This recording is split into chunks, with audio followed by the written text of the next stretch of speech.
sobre as reuniões online ou presenciais e diversos assuntos.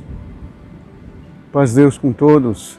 Vamos dar continuidade às santas conversações. É notório, irmãos, a necessidade de nos reunirmos em santa comunhão de alguma forma. Embora temos sentido que os vídeos e os temas que Deus tem preparado têm surtido muito efeito no meio do povo. Tenho recebido vários testemunhos a respeito de curas físicas, de curas emocionais, de transformações, de respostas às indagações. E nós ficamos felizes, contentes, pois somos um canal, um vaso que Deus usa para chegar até o sedento. Tanto nós que buscamos respostas, como muitos também buscam respostas. E nestas santas conversações, como sempre falo para os irmãos, não existe a relação de mestre e aluno, mas estamos aqui à disposição do Mestre Maior, na comunhão do Espírito Santo.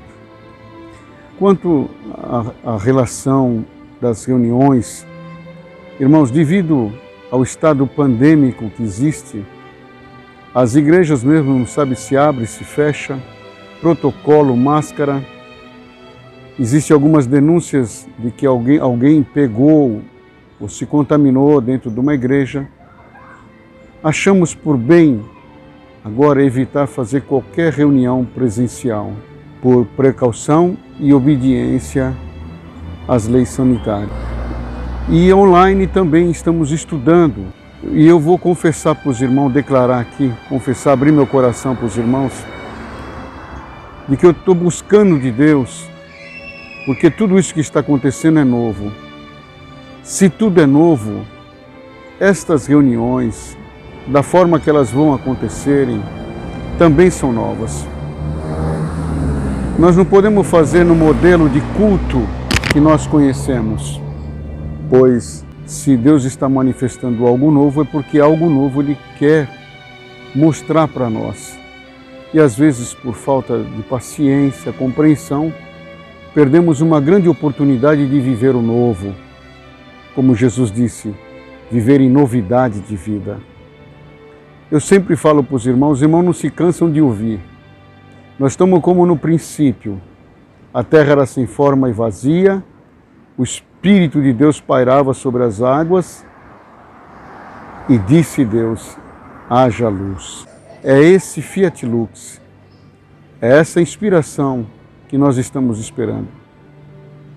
O que já existe formatado, e do muito que existe, nós sabemos que não funcionou, não funciona.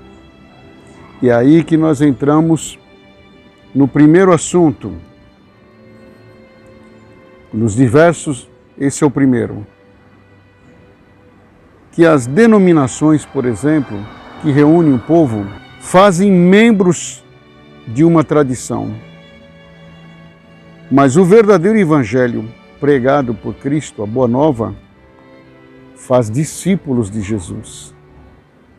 Essa é a grande diferença. O que nós percebemos é que as denominações, cada uma com a sua tradição, com os seus usos e costumes, com os seus preceitos, com os seus tópicos, com as suas doutrinas, fazem membros que defendem essas tradições. Mas transformação e discipulado de Jesus, como nós entendemos, quando Ele enviou aqueles 70 discípulos, manifestou neles cura, autoridade para expelir demônios, sabedoria para expor o reino de Deus, o evangelho das boas novas e declarar a chegada do reino de Deus. E nós percebemos também que nos discípulos de Jesus, Pedro, João, Tiago, e todos os discípulos, nos Atos dos Apóstolos, que eles realmente foram irmãos, agentes da salvação. Foram realmente inspirados na mesma vida de Jesus. Pois o próprio Sinédrio confessou: matamos Jesus, mas eles continuam fazendo as mesmas coisas que ele fazia. Então, realmente, os discípulos de Jesus representavam Jesus na terra. E é isso que é o discipulado. São aqueles que representam Cristo na terra. Pelas obras, pelos prodígios, pelos sinais, pelo trato, pelo amor, pela mansidão, pela misericórdia, pela manifestação da caridade fraternal. Não se preocupam muito com os dogmas, liturgias, formalidades, usos e costumes. Existe uma ânsia, uma sede de manifestar esta realidade que Jesus passou para os seus discípulos e falou: ide, fazei discípulos, multiplicai o discipulado. Vejam que naquela ocasião que ele passou por Gadara e tinha aquele demoniado que ficava nos sepulcros. Os irmãos imaginam o que um demoniado fica fazendo no sepulcro? Necromania, uma coisa assim, né? Desenterrava os mortos. Irmão, coisa horrenda. Diz que entrava nas casas. É uma coisa indizível, não dá para se imaginar. Jesus, com uma palavra, expele toda aquela legião de espírito, de demônio que habitava naquele homem, que andava com aquele homem. Quando ele se viu limpo, regenerado, ele encetou: segui Jesus, agora vou te seguir. O que Jesus disse? Não. Vai para a tua casa, vai para os teus, para a tua cidade, para onde você mora, e fala para eles o que Deus fez contigo. Seja agora um agente da salvação. E que adianta agora você ficar do meu lado? Agora você foi transformado e agora você também é um agente transformador. Porque é assim, irmão, é isso que muitos não entendem. Quando você entra, irmão, nesse evangelho, quando o Senhor te chama, Ele te transforma, Ele te comissiona, te recomenda, Ele te confirma os teus passos com os seus sinais. E nós vemos, irmãos, que no sistema denominacional que existe, nas religiões em geral, infelizmente as pessoas, né, os que estão à cabeça das denominações, desconhecendo e ignorando essa realidade, encorajam as pessoas a acreditarem que simplesmente elas indo e dando aquele culto semanal é o suficiente para a sua ascensão espiritual. Outros sim, ainda vão nessa situação, né? Em vez de fazer discipulados, mantém as pessoas no seu mesmo nível de consciência, com aquela dependência pastoral. Quer dizer, não existe um crescimento, a pessoa sempre precisando de um guia, um pastor, um guru, um padre, sendo que o Evangelho é libertador. Olha o que Jesus falou para aquele homem: não fica comigo, agora você é um agente, vai pregar, vai curar, vai libertar, eu já te dei a condição. Então nós vemos que o Evangelho é isso, não prende as pessoas a um jugo submissivo. Então nós vemos isso daí. Quantos não ficaram reclamando na pandemia? Ah, mas o ancião não me visitou, o cooperador não me visitou. E eu chamo a atenção irmãos, a uma passagem da Bíblia. Mas antes de chamar a atenção, nós entendemos o seguinte, que o visitar do cooperador, do ancião, é como se fosse outra tradição, de que o cooperador, o pastor, ele tem que ficar cuidando das ovelhinhas. Não importa que aquilo é superficial, é por uma tradição, tem que fazer isso. Não é uma inspiração, não foi Deus que convidou, não foi Deus que falou, vai lá em tal lugar. Como essa passagem de Pedro e Cornélios. Cornélios, um centurião que não tinha tradição religiosa, romano, mas buscador da verdade, buscador de Deus. Assíduo, fazia até caridade. Pedro, apóstolo, como nós sabemos, estava lá em Jope, descansando, de repente lhe veio uma visão, como os irmãos já sabem, desceu aquele lençol com os animais. Deus primeiro teve que convencer Pedro por causa do preconceito, por causa da tradição. Olha o trabalho que Deus tem com o preconceito, com as tradições. Se Pedro fosse um homem livre, não precisava tudo aquilo. Mas primeiro teve que convencer Pedro primeiro, fazer ele entender, libertar ele dos preconceitos. E quando abriu aquele lençol, eram animais que os judeus não podiam comer, prescritos na lei, nas suas doutrinas, nos seus mandamentos. E a voz disse, mata e come. Pedro já logo, de pronto, jamais vou comer coisa imunda. E a voz insiste, não faça imundo aquilo que eu purifiquei. E o lençol subiu, e ele não entendeu, o que é isso? Quando estava chegando, os mensageiros de Cornélio, pois o anjo de Deus tinha aparecido para ele e falou, vai buscar Pedro. E quando eles estavam chegando, o Senhor falou para Pedro, Pedro, estão aí alguns homens que vieram te buscar para conhecer Cornélio, ide com ele.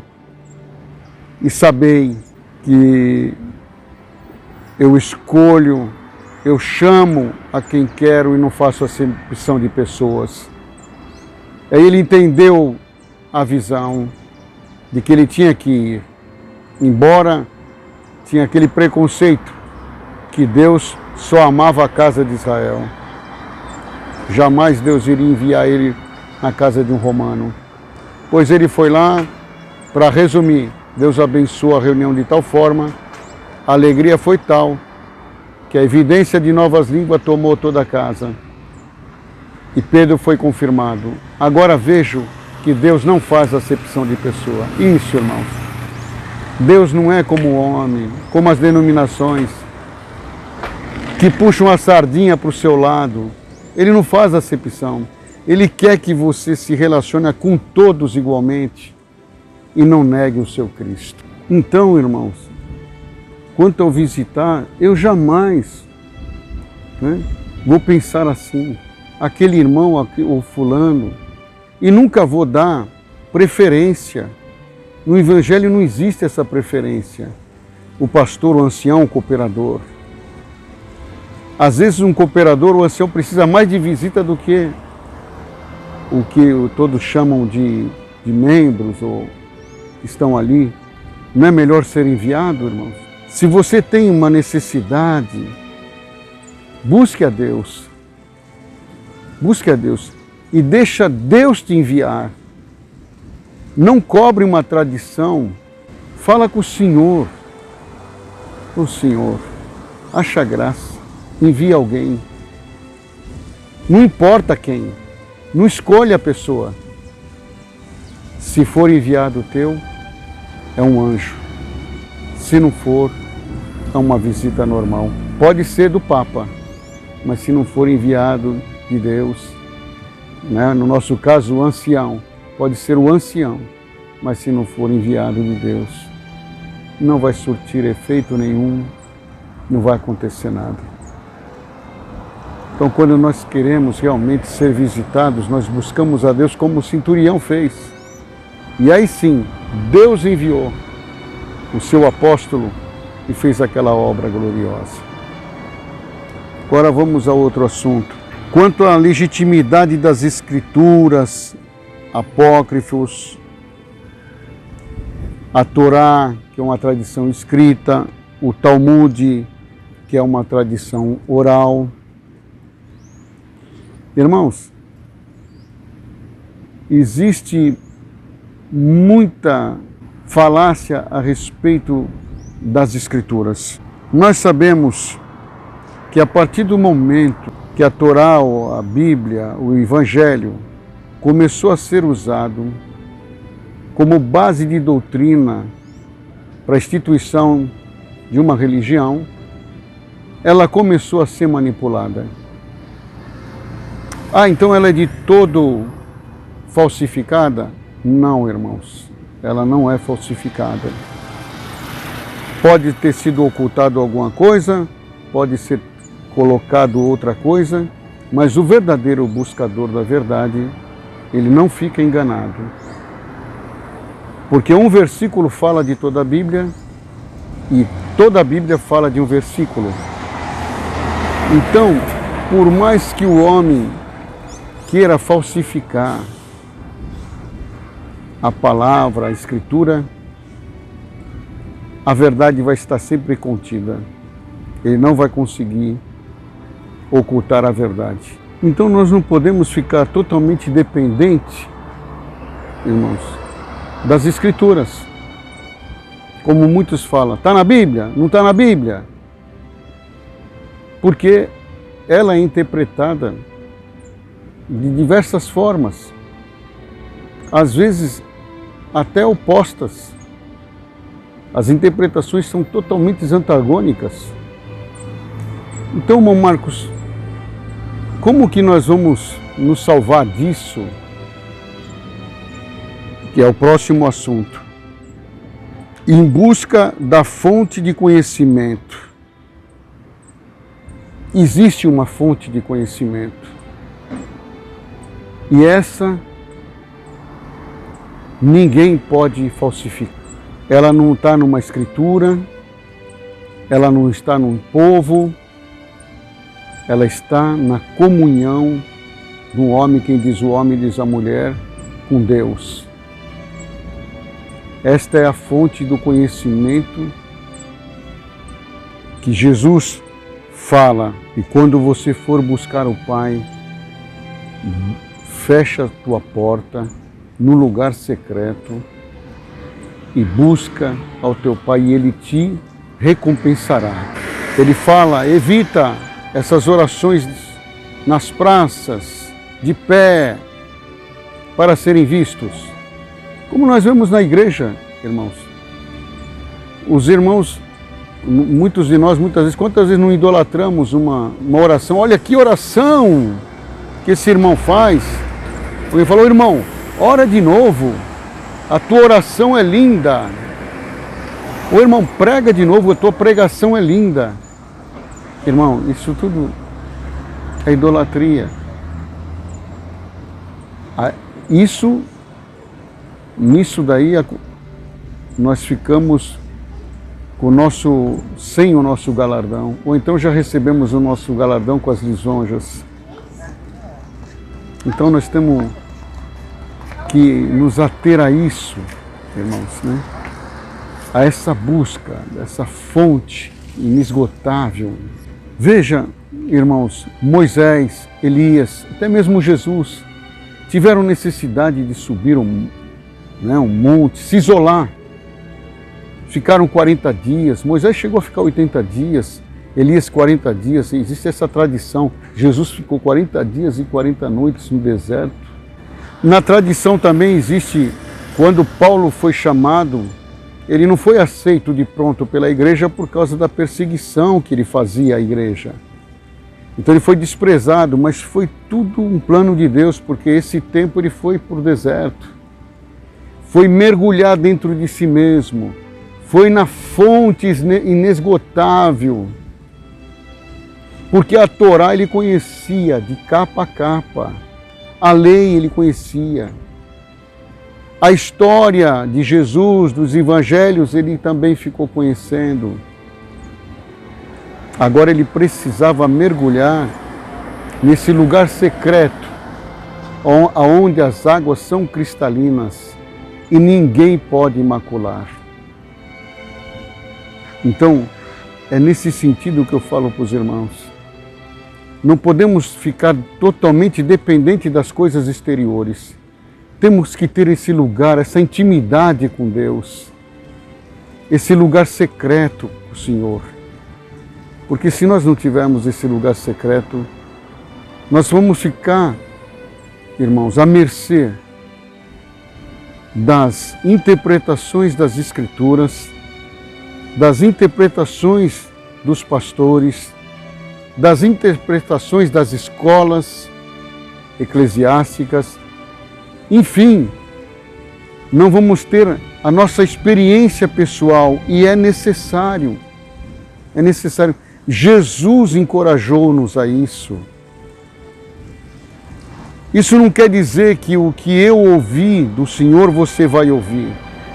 Deus fala com cada um no seu vocabulário, no seu entendimento, na sua língua, na sua capacidade de entender.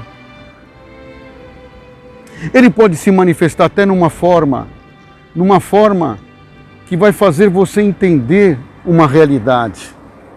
Mas bem-aventurado aqueles que não se apegam às manifestações, aos fenômenos, às formas, mas sim a mensagem central, a essência daquilo que está sendo falado. É como nos sonhos reveladores. Acontece tanta coisa no sonho, você se apega no que acontece? Não.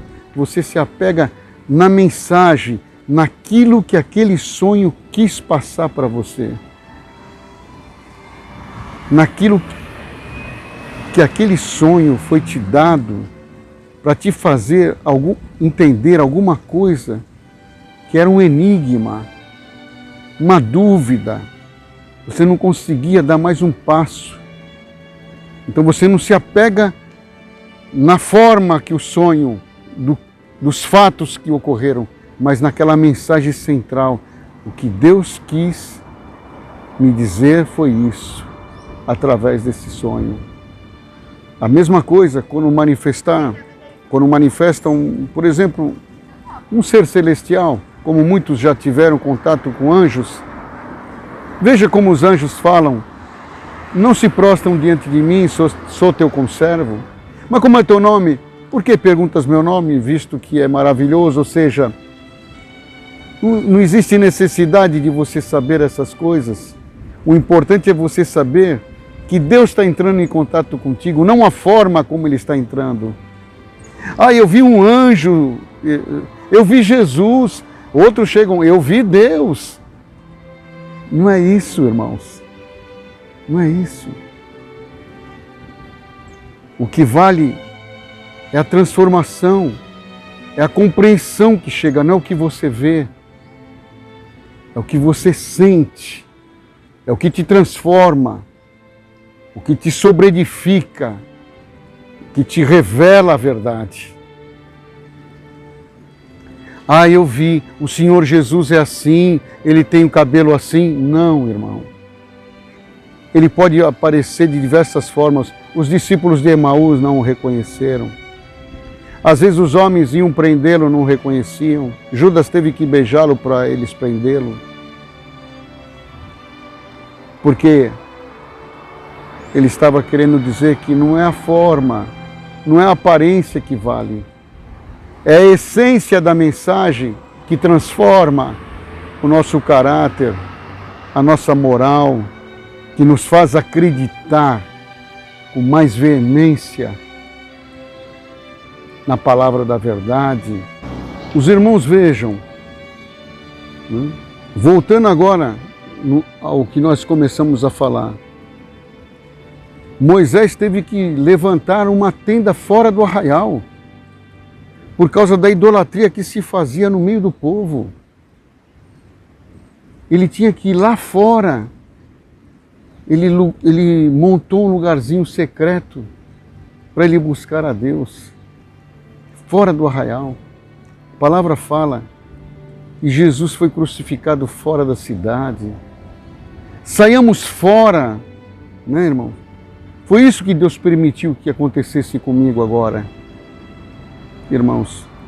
Eu saísse fora dessa continuidade, desse ciclo infinito, sem fim, de sobe e desce, do comer, beber, levantar-se, dormir, acordar, ir à igreja, voltar, dormir, esperar o dia de amanhã, ao trabalho, sair um pouco fora do comum, sair da zona de conforto. O Senhor está nos chamando, por isso que eu falo para os irmãos falam, o irmão está abandonando a igreja? Jamais, eu já falei para os irmãos, a igreja somos nós. E a comunhão com os irmãos na congregação é a mesma. Mas o Senhor nos chamou para fora, mandou nós armarmos essa tenda que Moisés armou fora do arraial, fora da congregação. Porque está tendo idolatria, os irmãos interpretam. Quando nós ficamos na mesmice e acreditamos só em uma coisa, e como Jesus, ou como o salmista mesmo disse, tem boca, mas não fala, tem ouvido, mas não ouve, tem nariz, mas não cheira, tem olho, mas não vê. Quando você começa a perceber que o lugar que você está, não há modificação, não há transformação. Como nós falamos no princípio, se faz membros de tradições, mas não se faz discípulos, não se faz agentes da salvação. As pessoas ficam presas somente à igreja. Eu não vejo hora de ir para a igreja, eu não vejo hora de ir para a igreja. O discípulo não pensa assim, eu não vejo a hora de Deus se manifestar em mim. Eu não vejo a hora dele tomar minha boca. Eu não vejo a hora dele me enviar numa necessidade, aonde tem alguém gritando por socorro, ele me dá o privilégio de usar a minha mão, a minha boca, para aliviar a dor, para curar a alma. Eu não vejo a hora de ver Deus manifesto na minha vida. Essa é a diferença, irmãos, do discipulado e de um membro de uma igreja. Ficaríamos aqui. Eu estou sentindo uma alegria, uma virtude dentro da minha alma. Uma glória que me toma. Saí da zona de conforto, mas não estou me sentindo desamparado. O Senhor me esperava nesse deserto. Não sei o que me espera, mas sei que é bom, porque é Deus, é o Senhor que está guiando, chamando, movendo, escrevendo essa nova história na nossa vida. Então não falo para todos, eu falo para aqueles que estão cansados e oprimidos e que querem uma intimidade maior. Esse canal foi criado para isso. Para nós sairmos fora da zona de conforto, da mesmice, e começar a ter uma experiência vívida, nova, e cumprir o que Jesus desejou, viver em novidade de vida.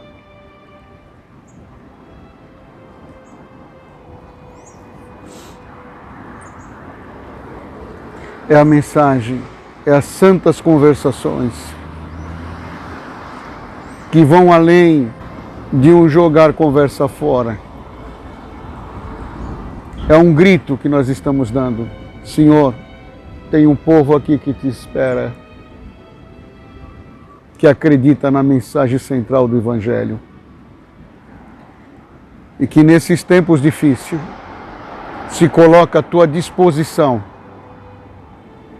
Faz de nós um vaso hábil para toda boa obra. Usa, esquadrinha-nos, traz, vem o teu reino, seja feita a tua vontade, aqui na terra como é no céu. Deus abençoe. Fiquem com Deus.